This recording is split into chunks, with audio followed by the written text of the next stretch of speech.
Welcome back to Happy Place Cooking. Today I'm going to be making a peanut butter steamed sweet potato treats. I know it sounds really weird, but I am just going to throw this little disclaimer out there. They're not for people. That's right. This time these are dog treats, and Crowley will be taste testing these once they are done.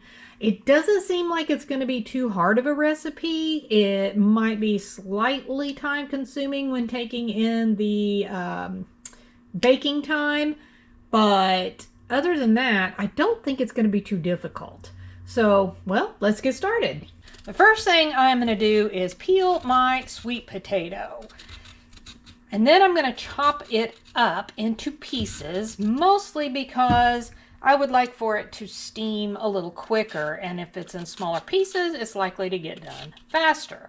If you prefer to just peel it and then steam it whole, you can. You could also bake it if you want. The whole point is it needs to be soft enough to mash. Now I'm just going to go ahead and cut this in a few larger pieces. And I do want to mention that you do need a medium-sized sweet potato.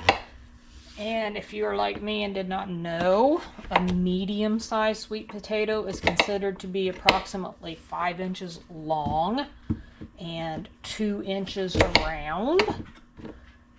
That should hopefully help you decide which sweet potato to get. The reason for peeling partly is due to mashing it up. It's a little harder to do if peeling is on, but also peeling isn't really the best for dogs. It doesn't hurt them. It's not like toxic to them, but it could cause intestinal blockage or issues like that because it is harder to digest. So we don't want to take any chances. We want to go ahead and peel that sweet potato.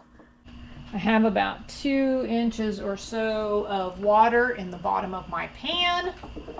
Add my sweet potatoes into that. And then I'm just going to let it come to a boil and start steaming the potatoes. And once they're soft, they're done.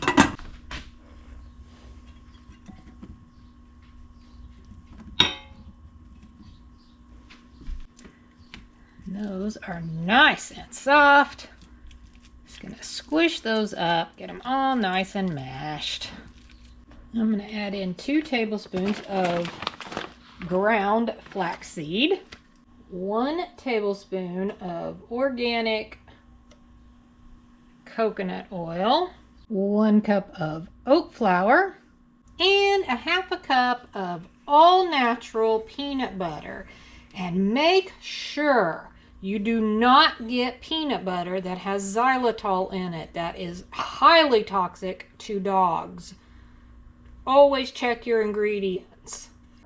So go ahead and mix all of those ingredients together. This is going to be a very thick dough. That actually took quite a bit of effort to get that all mixed up. You could use parchment paper on your cookie sheet. I'm using a silicone mat. You could also use a piping bag or tool if you would like. I'm just going to roll these into small little logs. Basically, they look like little sausages. I decided to go back and flatten these out a little bit.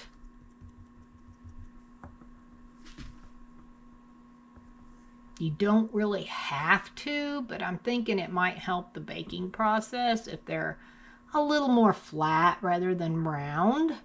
I ended up with 19. That's going to vary depending how large or small you make them. I'm going to put these in the oven 35 to 45 minutes at 300 degrees. My oven is already preheated and waiting for them. Once they're done, I will get them out, I'll let them cool off, I'll plate them up, and I'll bring in our guest star taste tester and let him tell you what he thinks of these. These are nice and cooled down. These cooked for 35 minutes and they're nice and stiff. They're not a hard, crunchy biscuit. They're more like a soft-ish cookie. You can put these in an airtight container and leave them on a countertop for about 5 days. You can refrigerate them for up to 2 weeks, or you can freeze them for a couple of months, maybe longer. If you vacuum seal them, you could freeze them for quite some time. That's it. Let's see how it tastes. Is that pretty good? Is that yummy? You want to try another bite?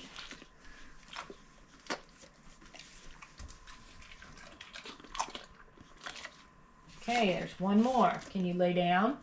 Lay down. Lay down. Good boy. I think it's safe to say that Crowley likes them. Thanks so much for watching. Happy eating, fur babies included.